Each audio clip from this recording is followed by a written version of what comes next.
এখন এই উগ্রবাদিতার রাজনীতিটা যারা করছে, একটা উদাহরণ দিই আপনাকে। যেমন ধরেন আলী হাসান ওসামা, প্রিয় বক্তা মুফতি আমির হামজা, যার বক্তব্য শুনে রাশমিকাকে আমি চিনেছি, এই জন্য তার প্রতি কৃতজ্ঞতা।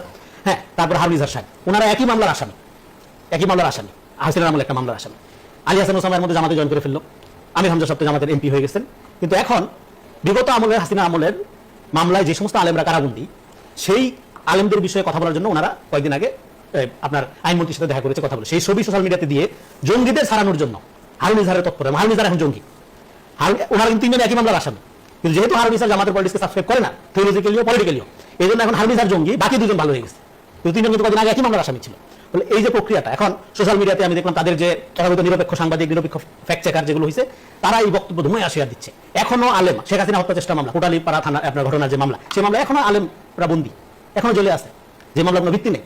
সেটা নিয়ে কথা বলা যাবে না, সেটা নিয়ে প্রতিবাদ জানানোর জন্য, সেটার ব্যাপারে আইনি সুরাহা চাওয়ার জন্য, সেটা ন্যায় বিচার চাওয়ার জন্য আজকে জঙ্গি হয়ে যাচ্ছে ওনারা। কিন্তু এই যে এইভাবে বিভক্ত করা, মুখ চেয়ে আপনি শুধুমাত্র তার পক্ষে মতামত উৎপাদন করেন, তার পক্ষে থাকেন, তাইলে আপনি নিরপেক্ষ, তাইলে আপনি লেজিট, না হলে আপনাকে সে জঙ্গি বানাইতে কৌশল করবে না, আপনাকে সে প্রতিক্রিয়াশীল বানাইতে কৌশল করবে না, আপনাকে গণতন্ত্রের বিরুদ্ধে বানাইতে কৌশল করবে না। এই রাসূল সাল্লাল্লাহু আলাইহি ওয়াসাল্লাম বলেছেন যে আল মুসলিমু মান সালিমাল মুসলিমুনা মিন লিসানি ওয়া ইয়াদি।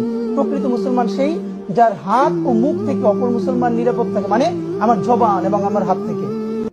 শেখ হাসিনা কেন জঙ্গি? তিনি এই কুফরি গণতন্ত্রের রাজনীতি করেন এই জন্য, নাকি তিনি শরিয়ার কথা বলে তাই, অথবা জিহাদের কথা বলে এই জন্য? যদি এই কারণে জঙ্গি হয়ে থাকে, তাহলে জঙ্গির নির্দেশদাতা তো স্বয়ং আল্লাহ। আল্লাহ সুবহানাহু ওয়া তাআলাই তো বললেন যে তোমরা কুফরের সাথে সম্পর্ক ছিন্ন করো, তোমরা আল্লাহর জমিনে আল্লাহর শরিয়া বাস্তবায়ন করো, তোমরা আল্লাহর পথে জিহাদ করো। শাহেক যদি জঙ্গি হয়, মুহাম্মদ আরবি সাল্লাল্লাহু আলাইহি ওয়াসাল্লাম জঙ্গি।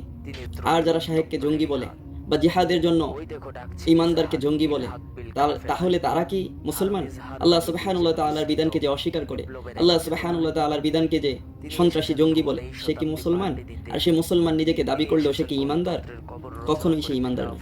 আমি বাংলাদেশে যত আলেম দেখেছি, তাদের মধ্যে আমার দেখা অন্যতম দেশের জন্য এবং মানুষের জন্য সব থেকে বেশি চিন্তা যে করে, সে আমার দেখা শেখ হারুন ইজার হাফিজাহুল্লাহ। অন্য আরো অনেক থাকতে পারে, তবে আমি দেখিনি। আমি দেখেছি যে দেশে অনেক মৌলবী আল্লাহ সুবহানাহু ওয়া তাআলার কালামকে গোপন করে, দেশে অনেক মৌলবী তাগুতদের সাথে আতাত করে ক্ষমতার লোভে, দুনিয়াবি লোভে। কিন্তু শেখ হারুন ইজার হাফিজাহুল্লাহ তাদের থেকে ব্যতিক্রম। সাহাবীদের যে আদর্শ ছিল, আমি সেই আদর্শ শেখ হারুন ইজার হাফিজাহুল্লাহর মধ্যে দেখতে পাই। কিন্তু তিনাকে নিয়ে জামাত শিবিরের একজন ভালো আলেম, তিনি বিনয়ের সাথে স্ট্যাটাস দিয়েছেন, তবে সেই বট বাহিনী খুব উগ্র ভাষায় নোংরা কথা বলেছে। জামাতের একজন ব্যক্তি নাই যে শেখ হারুন ইজার হাফিজাহুল্লাহর সাথে যোগ্যতায় পেরে উঠবে। তিনি বললেন যে গণতন্ত্র যদি হারাম হয়, তাহলে কেন গণতান্ত্রিক পদ্ধতিতে যারা নির্বাচিত হয়েছে তাদের কাছে গিয়ে হাসির ডেকুর তুললে এটা জায়েজ হবে কিনা? গণতন্ত্র হারাম নয়, গণতন্ত্র কুফর। 1 লক্ষ হারাম যদি একত্র করা হয়, একটা কুফরের সমান হবে না। আল্লাহ সুবহানাহু ওয়া তাআলা কি স্পষ্ট করে দেন নাই আল্লাহ তাআলার বিধান সম্পর্কে? সূরা ইউসুফের 40 নম্বর আয়াত আল্লাহ সুবহানাহু ওয়া তাআলা বলেন, ইনিল হুকমু ইল্লা লিল্লাহ, হুকুম বিধান তো একমাত্র আল্লাহ সুবহানাহু ওয়া তাআলার। তিনি শতাব্দীর এক দ্বীনি মুবাল্লিগ ফেরিওয়ালা। আল্লাহ সুবহানাহু ওয়া তাআলা সূরা মাইদার 49 নম্বর আয়াতে বলেন, ওয়া আনিহকুম বাইনাহুম বিমা আনজালাল্লাহ, তুমি তাদের মধ্যে বিচার করো আল্লাহ যা নাযিল করেছেন তার দ্বারা। তাহলে এই দুই আয়াতের দ্বারা কি বোঝা গেল? যে বিচার ফয়সালা আল্লাহ সুবহানাহু ওয়া তাআলার বিধান দিয়েই করতে হবে। আর যারা আল্লাহ সুবহানাহু ওয়া তাআলার বিধান দিয়ে ফয়সালা করবে না, তাদের ব্যাপারে আল্লাহ সুবহানাহু ওয়া তাআলা সূরা মাইদার 44 নম্বর আয়াতে বলেন, ওয়া মান লাম ইয়াহকুম বিমা আনজালাল্লাহু ফাউলাইকা হুমুল কাফিরুন। আর যারা আল্লাহ যা নাযিল করেছেন তা দ্বারা বিচার ফয়সালা করে না, তারাই কাফির।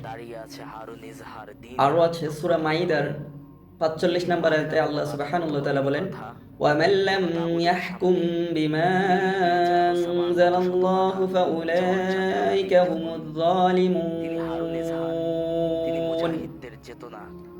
যারা আল্লাহর নাজিলকৃত বিধান অনুযায়ী বিচার করে না তারা জালিম।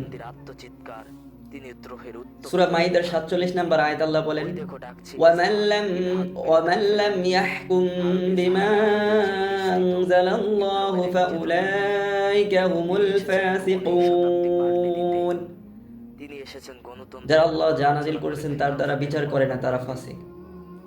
তাহলে কি হলো যে প্রথমে আমি যে সূরা ইউসুফ এবং মায়েদার 49 নম্বর আয়াত এবং সূরা ইউসুফের 40 নম্বর আয়াতে বললাম যে বিধান দেওয়ার মালিক একমাত্র আল্লাহ, এবং পরে সূরা মাইদার 44, 45, 47 নম্বর আয়াতে সূরা আল্লাহ সুবহানাহু ওয়া তাআলা বলতেছেন যারা আল্লাহ তাআলার বিধান দিয়ে ফয়সালা করে না তারা কাফের, তারা জালিম, তারা ফাসিক। সুতরাং এর দ্বারা স্পষ্ট হয়ে যায় আল্লাহ সুবহানাহু ওয়া তাআলার বিধান ব্যতীত অন্য কোনো বিধান দিয়ে রাষ্ট্র পরিচালনা কেউ করতে পারে না। তাহলে এই যে আলেম জামায়াতের, এনারা কি আল্লাহ সুবহানাহু ওয়া তাআলার কোরআন পড়ে না? শায়েখ গণতন্ত্রের বিরোধিতা করে, এই জন্য কি যারা গণতন্ত্রের রাজনীতি করে তাদের কাছে যেতে পারবে না? আল্লাহ রাসূল সাল্লাল্লাহু আলাইহি সাল্লাম মুশরিকদের মূর্তি পূজার বিরোধিতা করতেন। রাসূল কি মুশরিকদের কাছে দাওয়াত নিয়ে যাইতেন না?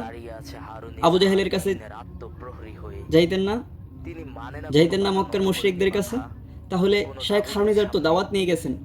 যদি শায়েখ দুনিয়ার ক্ষমতার পদ পদবীর লোভে যাইতো তাহলে এই যে জামায়াতের আলেম যে কথা বলছেন তা গ্রহণযোগ্য থাকতো। হাস্যকর ব্যাপার হলো যে এদের কতটুকু কমন সেন্স, এ নাকি জামাতের সবচেয়ে বড় আলেম, অথচ এই জামাত যুগ যুগ খালেদা জিয়া এবং শেখ হাসিনার আঁচলের তলে ছিল। জামাতের আমির এখনো বলে যে আমরা পূর্বে যেরকম বিএনপির সাথে মিলে দেশ পরিচালনা করেছি আমরা এখনো মিলেমিশে করতে চাই। বিগত কিছুদিনের মধ্যেও তো বিএনপিকে জামাত ইফতারির দাওয়াত করলো। তাহলে জামায়াতের আলেম কিভাবে শেখ হারুনিজারের বিরুদ্ধে স্ট্যাটাস দেয়? এই আলেমরা কিন্তু এই যে জামাত যে ইসলামের নাম করে মডারেট পন্থা অবলম্বন করছে, তারা যে ইসলামিক দল বলে একজন হিন্দুকে মনোনয়ন দিল, জামায়াতের এই নেতা আলেম কিন্তু তখন নসিহা স্বরূপ কোনো কথা বলে নাই। জামায়াতের আমির বেপর্দা নারীদেরকে মিটিংয়ে রাখতেছে, এতে পর্দার ব্যাপারে মানুষকে সহনীয় করতেছে, সহজ, এত আল্লাহ তাআলার ফরজ বিধানটাকে সহজ করে দিচ্ছে।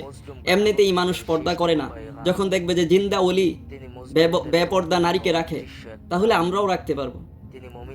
ঘর থেকে নারীদেরকে বের করে স্লোগান দেওয়াচ্ছে, মিছিল করাচ্ছে, সেই অবুঝ নারীরা হাত ওপরে তুলে স্লোগান দিচ্ছে দাড়িপাল্লা দাড়িপাল্লা।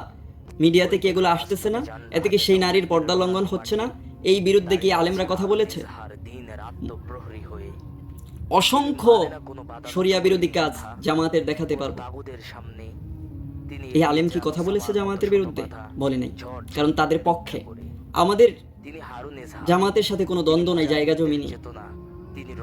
আল্লাহ সুবহানাহু ওয়া তাআলার জান্নাতে জায়গা খুব অল্প না যে আমাদের জামাতকে উমুককে তুমুককে পরাজিত করে তারপর আল্লাহ সুবহানাহু ওয়া তাআলার জান্নাত পেতে হবে। জামাত ইসলামের নাম দিয়ে যে কাজ করছে সেই বিরুদ্ধে বলাটা তো একজন ইমানদারের ইমানি দায়িত্ব। আল্লাহ সুবহানাহু ওয়া তাআলা বলেন যে যে আল্লাহর পথে মানুষকে ডাকে তার থেকে উত্তম কথা আর কি হতে পারে। আমরা মানুষকে আল্লাহর পথে ডাকি, আমরা কোনো দলের দিকে ডাকি না। আমরা মানুষকে মানুষের গোলামি থেকে আল্লাহর গোলামিতে জুড়ে দিতে চাই। একজন ইমানদার সে যে কাজই করুক না কেন সেই কাজ আল্লাহর সন্তুষ্টিতে করবে, এবং সেই কাজটা হতে হবে রাসূল সাল্লাল্লাহু আলাইহি সাল্লামের সুন্নতের তরিকায়, নিজের মন গড়া নয়। আল্লাহ সুবহানাহু ওয়া তাআলা এই বর্তমান ফিতনা থেকে, যে সমস্ত ফিতনা আছে, আল্লাহ তাআলা এই ফিতনা থেকে আমাদেরকে হেফাজত করুক। আমি আল্লাহ সুবহানাহু ওয়া তাআলার কাছে হেদায়েতের দোয়া করি। রব্বানা লা তুযিগ কুলুবানা বা'দা ইয হাদাইতানা ওয়া হাব লানা মিন লাদুনকা রাহমা ইন্নাকা আনতাল ওয়াহ্হাব।